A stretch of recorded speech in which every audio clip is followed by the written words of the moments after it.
Bonjour, bonsoir tout le monde. Moi, salut nous et me dis nous bienvenue sur Chanel Conseil Santé à MJ. Une fois encore, c'est Miss MJ qui entre la caillou pour nous faire un petit débat aujourd'hui sur un bagage moi pense qui très important dans la vie tout le monde parce que il y a un pile bagage que nous ta doué connaître pour nous joindre en bénéfice. Si vous pouvez abonner sur chanel là, m'a d'autant pour qu'il fait ça pour nous, abonner sur chanel là, s'il vous plaît, me prie en grâce. Fait ça pour nous, non seulement abonner, mais fait sûr que vous nous un petit l'amour, faisez le go pouce là, et puis, voyez chanel là, by, quelqu'un moun nous connaît, dans contact, pour yo capable joindre même bénéfice que ou même ou joindre sur chanel ça. Et non seulement ça, mettez notification en façon pour qu'on ait le nous mettez une vidéo nouveau de yo sur Chanel Conseil Santé à Kenji. Bon, je dis à nous pour faire un petit parler sur ça qui relait l'ail. Nous tous nous connaissons qui ça l'ail, nous manger chaque jour, nous manger dans tout bagay, so je dis à nous pour faire un petit parler sur lui. Est-ce que tu as dû ajouter le plus dans manger? Est-ce que vous devez manger tout cru? Est-ce qu'on doit manger le bouilli? Est-ce qu'on doit boire thé? Comment? Qui ça même qui pi bon façon pour nous ta manger l'ail? L'ail, c'est, par contre, si vous voyez bien, ça, c'est on grappe l'ail, on qui nan, li vini nan ti bag yo gen plusieurs là-dedans yo. Anyway, tout le monde connaît qui ça l'ail est, pas vrai? Tout le monde connaît qui ça l'ail ou bien garlic est. Garlic, mes amis yo, c'est yon nan manje takou pitimi. So m'a dit nous gens la véritable pitimi, jan ba ça ou bon pour nous. Mais garlic c'est yon nan bagay qui réellement bon et efficace pour un paquet de bagay. So nous ka fait une série sur lui, mais n'a ba ou quelques bagay qui très important, qui essentiel, qui fait ou obligé ajouter garlic dans manger ou chaque jour, dans ça ou fait chaque jour. Et si ou pas ka manger garlic là dans manger, nous pourrons montrer ou quelques autres bagay comme on ka fait, quelques autres façons pour joindre bénéfice qui plus important que garlic là gen la donne. So, fais sûr que vous regardez vidéo jusqu'à ce que la vidéo a fini pour joindre toute information. So, garlic moun mwen yo, et c'est yon nan bagay que yo fan pile étude sur li, pas seulement aux États-Unis, mais dans paquet de pays yo fan pile étude sur li parce que garlic tellement genyen en pile bagay qui bénéficie corps à la donne. So, moun yo passe en pile temps à faire des études sur li pour yo ka joindre et tout on connaît tout ça yo doit connaître de li ou bientôt au moins connaît majorité bagay que yo doit connaître de li. Gen quelques médicaments tout sous la dedans yo, gen quelques bagay ou pas ka prend garlic là comme ça. Faut qu'on toujours parler avec docteur, nous dit ça souvent dans channel ça.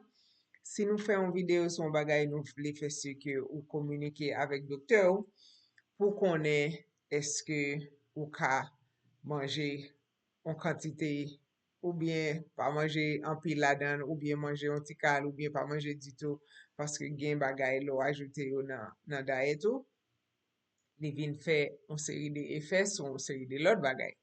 So, c'est ça que fait tout ça ou pral prendre qui nouveau, quel que soit ça lié à, faut qu'on communique ensemble avec docteur. Gen moun qui remet garlic ou bien l'ail nan manger, surtout le wap kwiton diri ou mette l'ail là-dedans ou bien quel que soit manger ou faire ou mette l'ail là-dedans, li ballon l'autre goût, ballon l'autre flavor. So, c'est pas seulement et ça seulement garlic fait garlic font paquet l'autre bagay toujours mais ça qui yon nan bagay qui essentiel que ou besoin connaît garlic là li gen yon bagay qui rele allicin là-dedans allicin nan c'est li même qui c'est on ka di son superfood parce que c'est allicin ça qui fait nous joindre tout bénéfice que nous joindre dans garlic yo mais problème qui gen c'est que le ou quit manje, par exemple, si mbral kwiton du riz, nou mette garlic la nan l'eau à bouillir, ou bientôt si wap fè sos pou mette l'ail la de bouillir ensemble après. So à cause température qui monte trop haut, li tuye alisen nan. Oui, la toujours gen bon goût, mais alisen nan qui c'est ça qui est essentiel que ou besoin qui pour faire tout bagay ou besoin pour quoi li température à l'el trop haut, li tuye, so ça fait ou pas joindre. So, ça veut dire nou pa ka just mette garlic, just la gel kon sa. Gon façon pou liye. Kon di moun yo di gon façon pou liye. Dapre etude yo fè nan collège pharmacie, yo jwen ke l'ail se yon nan bagay ki bon pou tansyon an pil. Nou konen gen moun ki sa yo fè, yo just leve nan matin avan yo manje anyen ou ken lot bagay premier sa yo fè, yo pran on morceau l'ail, yo manje kon sa. E mka di yo, yon nan bagay ki important dwe konen tou, se ke lo manje kon sa, san bouillir, san chauffer, san rien, li encore pi bon, mais gen lot moyen tou nou ka fè si pou nou manje garlic, boy garlic, pou nou ka jwen lot bénéfice toujours.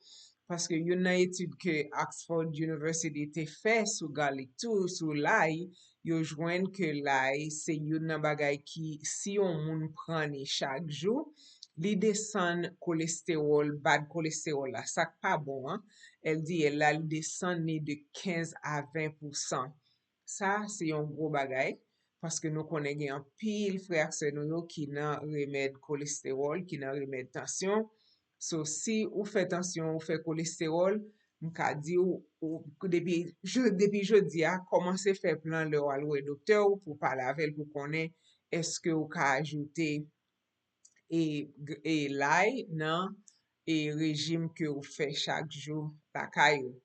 Paske gen remède sou la dan li ka di ou ou pa ka pran l'ail, par exemple, si ou son moun ki pran remède pou fè san vin pi mince ou bien thin, par exemple, sou nan Plavix, sou pran aspirine chak jou, sou pran on paket lot nouvo ki gen, so ou ka pa ka pran sa chak jou, paske ou ka pa ka mette l'ail nan rejim chak jou a cause de sa, ou bien tout docteur ka di ou ki valè ke ou ka pran chak jou, pou fè pati rejim nan, ki se yon bagay ki ekstremement important, paske yo jwen menm moun ki kon pral nan olimpik yo, moun ki pral fè kompetisyon, ou bien moun ki pral nan gym, jade moun sa yo pran, si yo manje garlic avan yale, a koz garlic la, ou san jem diyo li ede a kolesterol, so sa l fè li relax blood vessel yo, arter yo, so ki fè san sikile pi bien, se yon nan rezon fè le moun nan fè tansyon li pran l'ail, se sa fè tansyon an vin pa ou même jan li kontrole l boli, li ede l kontrole l pi mieux que ça. Et nan université en Corée tout, yo ta fè une étude sou l'ail, m'dou gan pile étude moun yo fè sou li, yo jwen tout le moun nan, on moun ki pran l'ail assez souvent, par exemple, on moun ki nou konen par exemple, on moun ki Haïti ou bien, pas même Haïti, mais on moun ki nan n'importe pays, surtout si moun ki gen culture Haïti yo, Haïtien yo, nou konen nan culture pa nou manje plus farine, pase tout lot bagay. Wap gade menu nou, wap jwen li gen du riz, li gen pitimi, bon pa men pitimi bon, li gen blé, li gen farine, li gen maïmoulin, li gen banan, wapwen moun an djou, depot sal gen, l bezon banan, on bout banan pou pezon gaz, so nou konen ke diet nou li riche an sa ki genyen nan carbohydrate la den. So pou nou même si nou pat fè suk, men li tap ede nou an pil pou nou pran anti garlic pa jou pou ede kontrole suk nou. Mba bezen di ou si ou moun li fè suk. Lot bagay yo jwen tou ke li ede avèk zye, paske yon nan bagay ki kon bay an pil problem se le pressure, même jan ou gen pressure nan kè ou ki ka fè tansyon monte, se même jan tou ou gen pressure nan jè a tou, qui ka fait et si pressure a too high li pa bon, si trop low tout pas bon même genre. So yo jwenn que garlic c'est yon nan bagay qui aide et contrôler pressure qui nan zyo la. So ça veut dire garlic c'est yon nan bagay que nous definitely pas ka rate, faut que nous ajoute sous et régime na fait chaque jour. Yo jwenn tou yon nan bagay que yo jwenn mte pense ki te très intéressant, c'est que yo jwenn que garlic c'est yon nan bagay qui aide et moun et cerveau moun fonctionner pi bien. So ça veut dire qu'on y a so m'a fonctionné pi bien, c'est parce que m'prend garlic moi chaque jour. So, tan pou moun yo, an ajoute garlic, an ajoute l'ail, sou, an manje nou nan menu nou, an fason pou nou kapab fè progrès sa yo, paske benefis sa yo trop, pou nou ta manke yo a koz ti neglijans. Paske nan Tufts University, yo te fè an etude yo jwen un moun ki pran garlic en 2006, un moun ki pran garlic chaque jour, ça ka fait li pa pran. Par exemple, si ou ta gen moun nan fami an ki fait Alzheimer, si ou ta gen moun ki fait dementia, ou ka pran garlic just pour aider ou, parce que yo jwenn nan etude Tufts University fait, yo jwenn que garlic c'est yon nan bagay ki te aide moun sa yo ki te la dan nan malgré te gen nan fami yo ki te fel, but yo même yo pat gen a extent que lot moun yo te gen nan. Lot bagay anko wap jwenn la dan, wap jwenn ke li ede pou, pou gen, par exemple, sou ta gon ti moun wè ki gon paket bouton nan figil, ou bien tou gon ti moun ki nan 10-11 an pral entre nan puberty talè. So, premier bagay ou ka fè, sil vle brel ou ka fèl fè ti te garlic pou li, sa pral ede ke lèl rive nan puberty, li pap genyen un paquet bouton kleve sou li pou ki ton paquet mak nan figil. Ça, mba kache dou se chapeau ba. L'autre bagay garlic fait pour nous encore, mes amis, garlic tellement fait, garlic bon pour que nous. M'te déjà dit, déjà, ça le fait pour descendre tension, ça veut dire, même côté à tout li bon pour que nous. Gan pil moun ki reme pran bagay pou retire toksik nan san yo, ou bien yo di ou pou lave san, ou bien pou yo pou an cleansing. Bon kon ya, sou de kon ap achete bagay pou cleanse kowa pou an paket l'ajan. Grasa a konsey sante a kemje jodi a nou vin pote pou garlic ki se l'ail. De pou gen l'ail la kayo, ou pa bezwa l'achete bagay che sa yo, ou seulement ka fe. Ou ka metel nan manje, on sel bagay so wap metel nan manje pou jwenn benefis ko bezwen an fok. C'est ko par exemple ou metel nan fin, par exemple ou metel nan fin manje ya, bon nou konen anpil nan manje nou yo li pa fasil pou nou fel kon sa. So sa ve di, sa se yon alternatif ki gen dwa pa bon pou nou. Paske fok ou ta metel le ke ou pral redwi di fe ki an ba manje ya.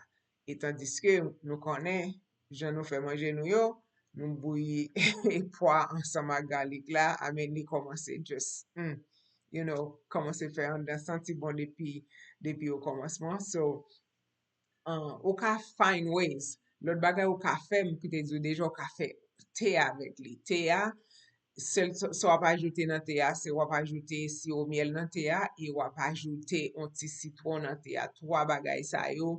Si ou pa vle bwe e garlic la kon sa, ou pa vle manje l kon sa, ou ka fè te a. Jon wè mzou fè la, e pi, enfin, anvan al dormi, ou bwe te sa, la edo dormi bien, paske li ap kalm, li ap edo pou kalme tetou, an fason pou ka bien dormi. But, sa ki esensyel, avan de sa ki esensyel la, pa bliye pou peze bouton like la, s'il vous plaît. Et puis, tant pri, abonne sou chanel la, pataje, et pese notifikasyon pou nou, s'il vous plaît. Merci en pile. Sa ki esensyel ou bezon konen, se ke garlic, yon nan pi bon fason, ou bien pi fason ki te ka pi fasil pou mwen avek, ou pran garlic la, se le matin, ou retire poa, ou koupe 2-3 clove garlic yo, et puis ou metel nan un verre d'eau. Verre d'eau sa, ou boive verre d'eau sa, ou kite l, ou boal bose don, fè so gen pou fè, kite l fon ti chita la dan, wap bwe d'lo sa, san ke ou pa manje anyen, san ke ou pa bwe ouken lot bagay, sa vle di avan tou, kon sa, san ke vantou pa ko gen anyen la dan. So, lo fin bwe d'lo sa, d'lo garlic sa, ki se yon bagay naturel ki pa wal fè ouken efè sou ouken anyen, lo fin bwel, epi konen wap tan nou 15-30 minute apre, avan ke wal manje lot bagay. So, me zanmim yo, sonje tout bagay wap pran, se pou pa fe trop ekse la dan, tout bagay wap pran ou bezon pran avek amelyorasyon pou pa gen problem. Paske konsa tou, gen moun ki ka aleji avel, gen moun sou manje trop, li ka bo jari tou, li ka po vant fe mal, ou li ka fo bloated, jan de bagay sa ou, epi sou manje depase, li ka fe kor gen ode, ou moun ka pon sant la sou le a pase bokoto, epi yon nan bagay ki ou gen wap pareme, li ka tou fe bouchou gen sant.